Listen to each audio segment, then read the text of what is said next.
Kita ke informasi lain, Saudara. Sejumlah petugas tim SAR terseret arus saat mengevakuasi warga korban banjir di Maros, Sulawesi Selatan. Beruntung, tim SAR dan warga berhasil selamat setelah melompat dari perahu sebelum terbentur ke bendungan.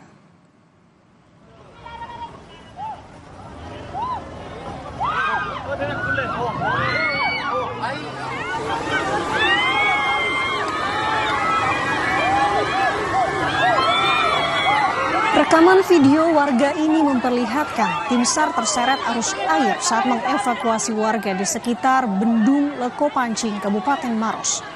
Derasnya arus sungai membuat perahu karet yang ditumpangi tim SAR tidak mampu untuk bertahan.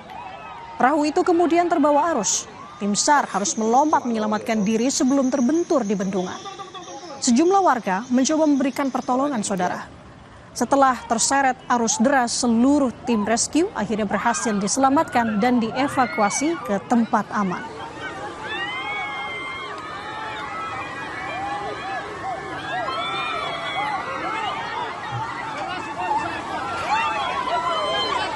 Alhamdulillah semua tim SAR tadi yang rencana melakukan evakuasi terhadap warga yang terjebak banjir di pegangan di pohon dan rencana akan dievakuasi oleh tim SAR, tetapi naasnya tim SAR mengalami gangguan mesin perahunya sehingga terbawa arus. Beruntung semua teman-teman tim SAR itu menggunakan alat pelindung diri yang standar, safety, sehingga alhamdulillah semuanya selamat. Sebelumnya, Saudara, banjir yang menggenangi ruas jalan Poros Maros menuju Makassar, Sulawesi Selatan, kini perlahan mulai surut. Akses jalan untuk kendaraan bahkan sudah bisa dilalui dari dua arah, baik dari Maros menuju Makassar maupun sebaliknya.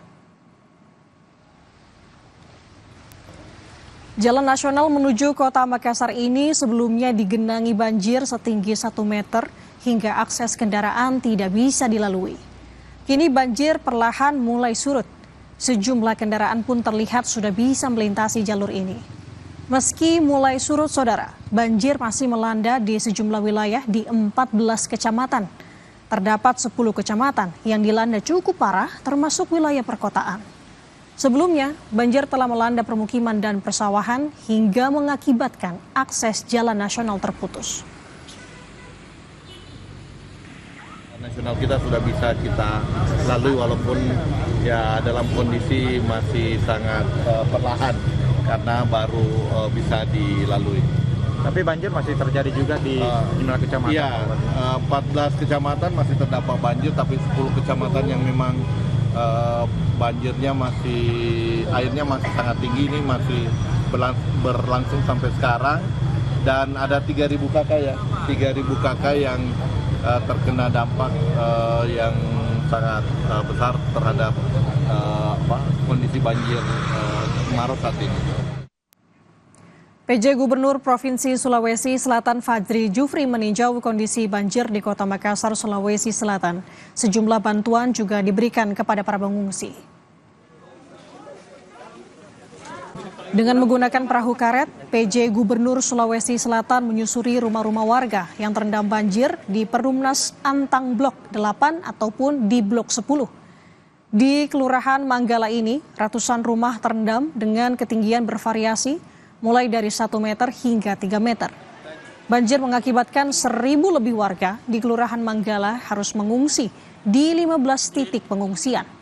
Untuk memastikan kebutuhan pengungsi, pemerintah provinsi juga memberikan bantuan makanan, kebutuhan dasar lain, serta penyediaan dapur umum bagi pengungsi.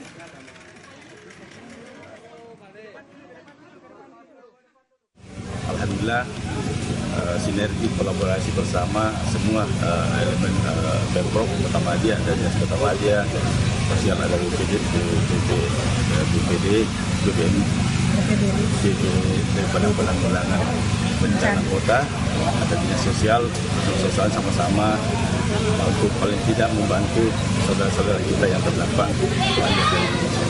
Memang ke depan harus kita pikirkan solusi permanen untuk menyelesaikan, karena laporan dari warga hampir tiap tahun kejadian sama.